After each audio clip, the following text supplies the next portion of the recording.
A treasure-hunting crew secured buoyancy tanks to the rusted shipwreck, and before long, the colossal vessel, dormant for over a century, began to surface. A man navigated the corridors, thick with seaweed and rust, until he located the room where guests stored their safe deposit boxes. He quickly pinpointed their target. Using his tools, the man pried open a waterproof safe, ignoring the gold and silver inside, focused solely on an ancient painting, hermetically sealed in a waterproof container. Legend had it that collecting 6 ancient master paintings would lead one to the fabled Fountain of Youth. On the bustling streets of Bangkok, a motorcycle sped through traffic. The rider, Luke, the son of renowned archaeologist Harrison, carried a leather cylinder on his back containing priceless artwork. Hot on his heels was Kasem, a Thai gang leader. Kasem furiously shouted that the painting Luke carried belonged to his boss. Luke retorted that the ownership was blurry, to which Kasem declared he'd make things clear. Seeing Kasem was about to resort to force, Luke slammed on his brakes, made a sharp U-turn, and dove into an alleyway. Gunshots erupted, throwing the market into chaos.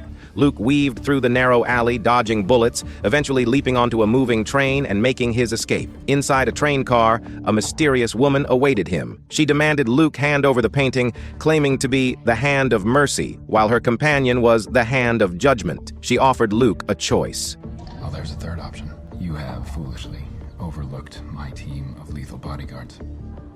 The woman chuckled, then suddenly lunged for the painting. Simultaneously, her subordinate tried to subdue Luke by grabbing him from behind in a chokehold. Luke, quick thinking, grabbed a plate and smashed it, effectively fending off the attack. He snatched the painting back from the woman, locked her in the restroom, and made a clean getaway. At the London Museum, Charlotte, the chief curator and Luke's sister, was examining restored paintings. Luke, whom she hadn't seen in nearly a year, suddenly appeared. They chatted about family matters. Charlotte was going through a painful divorce. Luke pointed to a painting on the wall, explaining its details, and while Charlotte was distracted, he swiftly removed Rembrandt's Head of Christ. Suddenly, alarms blared, and security personnel swarmed in from all directions. A stunned Charlotte chased after him, pleading with her brother not to get her in trouble. Luke, however, urged her to get in the car first. Furious and shocked, Charlotte complied. What followed was a wild chase through London, police sirens wailing incessantly, with Luke demonstrating expert driving skills. The siblings engaged in a heated debate in the car, Charlotte angrily accusing her brother of ruining her life. Luke drove the car into a train carriage, successfully evading their pursuers. Charlotte discovered her father's old team gathered there, Murphy, the tech expert, and Deb, the demolition specialist. Seizing the opportunity, Luke discreetly sedated Charlotte and then left her on a park bench. Charlotte was questioned for being out of contact for several hours, with police suspecting her involvement in the theft. During her interrogation by a SWAT officer, she adamantly insisted that if she were an accomplice, she wouldn't be foolish enough to return to the crime scene. Despite her logical argument, the investigator pointed out that many criminals do, in fact, show up at the scene. The investigator introduced himself as Jamal, a special agent with Interpol. Jamal revealed that her brother was implicated in multiple art thefts, leaving Charlotte utterly shocked, clearly unaware of his activities. At this point, they discovered that Luke had, at some unknown time, returned the painting. An unemployed Charlotte furiously confronted Luke, but he attempted to recruit her into his scheme, explaining the entire plan. They were searching for the legendary Fountain of Youth.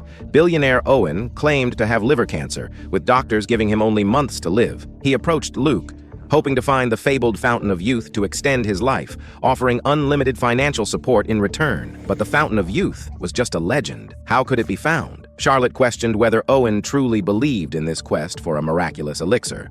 Owen, however, countered that he had initiated the idea and persuaded Luke to join him. Charlotte sarcastically pointed out that the so-called Fountain of Youth was merely a beautiful fantasy disguised as a myth. Luke, on the other hand, emphasized that every legend holds a kernel of truth. He cited numerous historical accounts of the spring, from Herodotus's writings to the myths of the Mahabharata, noting that even Alexander the Great had searched the world for it. Faced with Luke's incessant mythological arguments, Charlotte displayed clear impatience. She countered that she had already heard these stories. Luke, however, stressed, "This isn't just a story, it's a mythological thread spanning 5 continents, thousands of years, and dozens of cultures." Charlotte questioned why he stole the Rembrandt painting, and Luke countered that he had already returned it. He argued that since Charlotte was now unemployed because of it, she could join their operation. Charlotte tried to suppress her anger, while Luke countered by asking if she could truly be uninterested in the world's greatest mystery. Luke then introduced an ancient 9th century Tibetan scroll that formed the basis of their search. Luke then spoke of the Fountain of Youth legend. It would tempt you with everything you desired, and just one sip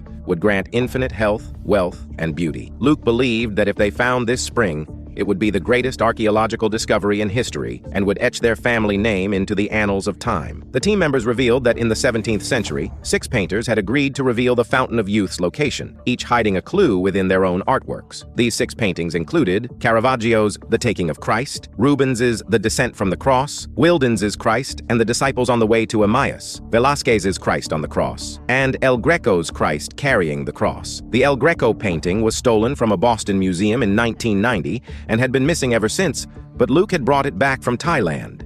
The 6th painting was the Rembrandt Head of Christ, which he had just borrowed from his sister's museum. The team members explained that these 6 paintings, seemingly just a collection of religious themes, actually concealed a surprising secret. Each painting's reverse side bore a mark in special invisible ink, reading 6 in 1 in Latin. Additionally, each painting was marked with a letter, D, K, C, I-E. However, they hadn't yet deciphered their meaning, and no letter was found on the Rembrandt painting. At this moment, Charlotte finally understood why she had been pulled into this enigma. It's just not the Rembrandt. Rembrandt, one of the greatest painters of the 17th century Dutch Golden Age, created approximately 600 oil paintings in his lifetime, nearly 100 of which were self-portraits. Interestingly, Rembrandt often created multiple versions of the same subject. This was a commercial practice at the time, meeting the demands of different clients, and also an ongoing process for the artist to explore and refine his techniques. This practice presented significant challenges for art authentication in later centuries. Luke wanted to know where the painting with the missing letter was, but Charlotte insisted it had nothing to do with her. She also complained that Luke had caused her to lose her job and possibly even custody of her son. At this point, Owen proposed a deal. He could provide an entire team of elite lawyers if Charlotte helped him complete this mission. He saves her family, she saves his life, though she remained skeptical of this adventure. She didn't deny that this might be one of the few true adventures in her life. Before leaving, Charlotte reminded Luke that for the genuine Rembrandt, he could investigate a wealthy individual who had once owned the painting. The woman from the train found Luke again. She asked if he truly understood the secret of the spring, if he comprehended why it was hidden, or even what it truly was. Luke admitted he wasn't sure, but was intensely curious about the truth. The woman warned Luke again that she wasn't alone, and if he continued to play with fire, they would personally end the game. This warning was meaningful, yet it also hinted at her future reappearance. Luke found his sister and thanked her for the lead. He had found the location of the true Rembrandt painting, but Charlotte questioned whether he was deceiving Owen, using a dying man as a pawn. He insisted that Owen was pursuing hope, and he was merely helping him find his goal. Seems like you should come with us. Yogi, oi, oi, oi. Are you still going on adventures? Yes. Charlotte finally agreed to join Luke's adventure. They then headed to the North Atlantic. Luke recounted the fate of the Lusitania. This once magnificent palace of the seas was struck by a torpedo launched by a German U-boat on May 7, 1915, sinking in just 18 minutes, claiming 1,198 lives. Among them was the wealthy individual who, in 1915, carried the original Rembrandt painting, which now lay dormant at the bottom of the North Atlantic, sealed in a waterproof safe. The salvage operation began immediately. The team installed buoyancy tanks in the shipwreck's forward compartment, preparing to lift this section of the hull to a safe depth before bringing it to the surface. As the captain gave the command to activate, the mission entered its countdown. After the colossal ship surfaced, Luke and Charlotte entered this underwater tomb. The erosion of the seawater had transformed everything, yet the former glory of the luxury liner was still faintly discernible. The vault door was corroded but opened with the aid of tools. Inside, various safe deposit boxes were neatly arranged, their nameplates displaying the names of prominent social figures of the time. The wealthy individual's box was easy to find, his family crest still clearly visible. The moment they opened the box, both held their breath. Inside were some now worthless stocks and securities, various diamonds and jewelry, and most importantly, the waterproof sealed painting. Just then, sonar indicated an unknown object approaching. Murphy warned via radio that a helicopter was on radar, and it wasn't the Coast Guard. The identity of the newcomers was quickly revealed. It was the mysterious woman again. This time, she brought more subordinates. The woman elegantly entered the shipwreck, demanding the painting. Luke's mind raced, analyzing the situation. Then he acted swiftly.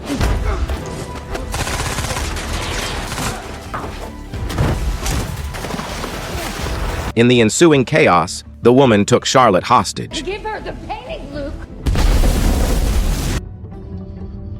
Paint it!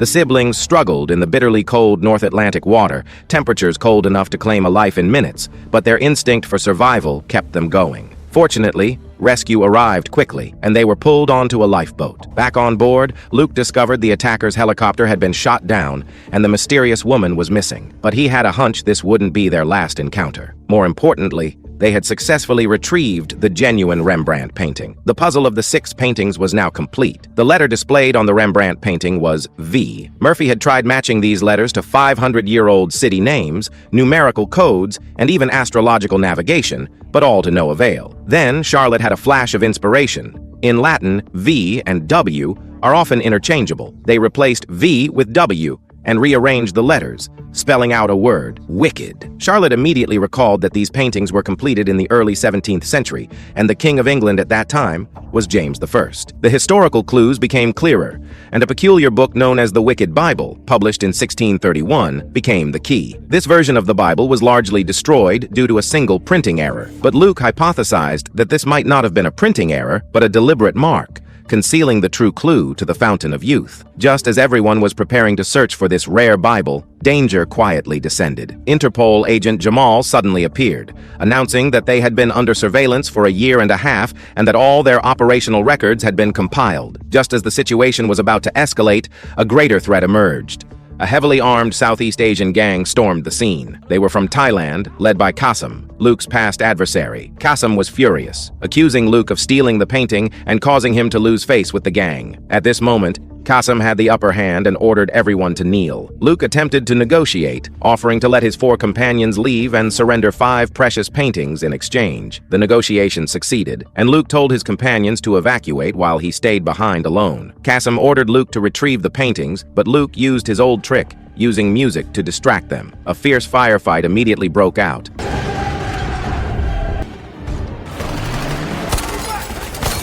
And Luke escaped in the confusion. Next, they arrived at the Austrian National Library. The librarian greeted them warmly, not only recognizing Charlotte's early academic papers, but also thanking the team for their generous financial support. With Owen's funding, they gained privileged access to the private archives.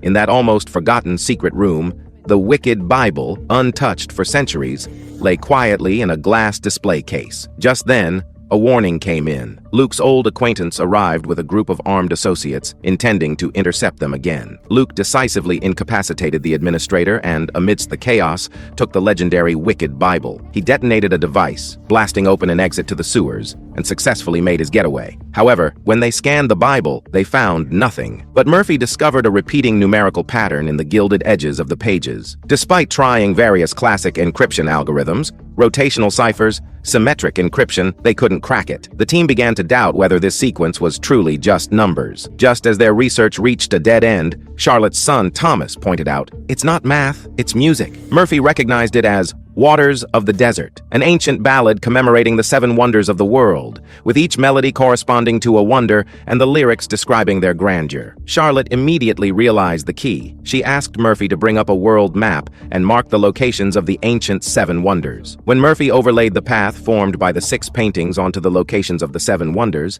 something astonishing happened. 6 points perfectly aligned, and the 7th point, the end of the path, pointed to the only ancient wonder still in existence, the Great Pyramid of Giza. Before heading to Egypt, Luke had a dream.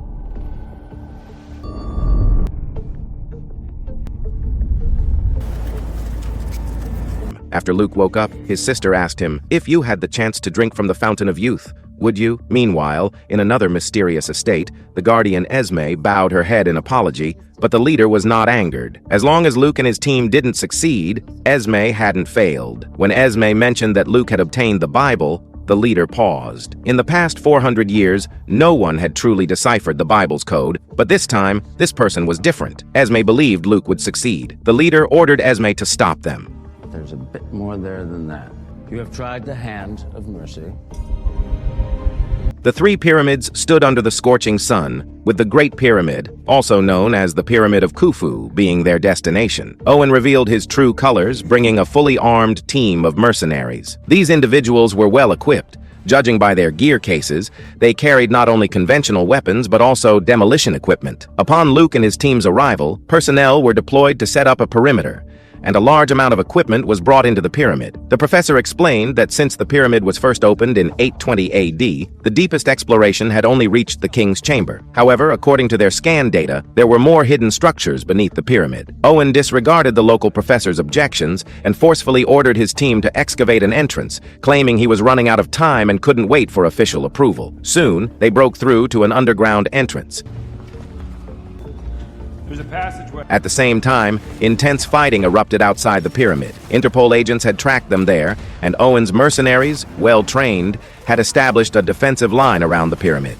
Shots echoed through the desert as both sides exchanged fire, creating a chaotic scene. Luke and his team discovered an ancient secret passage entrance. Owen believed the spring was below and directly ordered his subordinates to use force to open the entrance. The mercenaries took out hammers and began to chip away, but with little success. The hardness was beyond imagination and seemed to have undergone some special treatment. A subordinate suggested using explosives, a proposal that Charlotte strongly opposed. While the adults argued, Thomas noticed details that others had overlooked. As Thomas played according to the instructions on the wall's reliefs, a miracle occurred.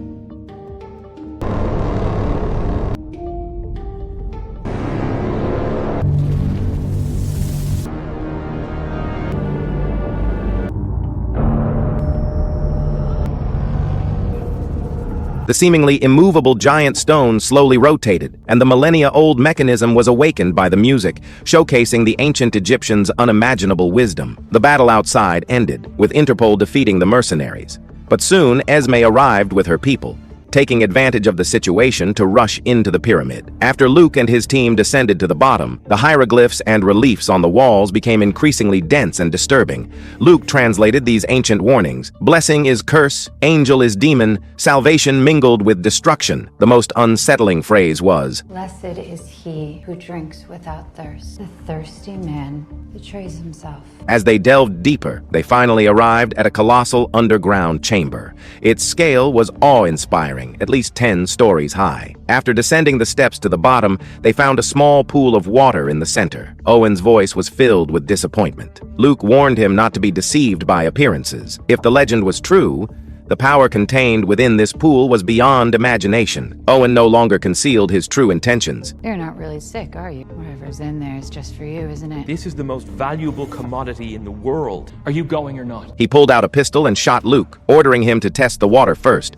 wanting to see the effects of this so-called fountain of youth. Luke had no choice, and under the threat of the gun, walked towards the pool. Soon, something miraculous happened.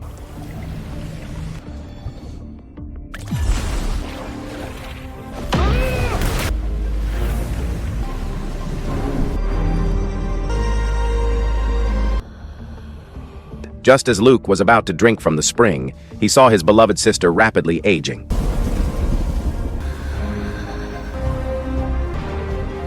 Terrified, Luke resisted the temptation and refrained from drinking the water. Meanwhile, Luke's wound rapidly healed. Owen fired several more shots at Luke, and the wounds visibly healed before their eyes. Owen became excited. He walked to the center of the pool and cut his palm with a knife.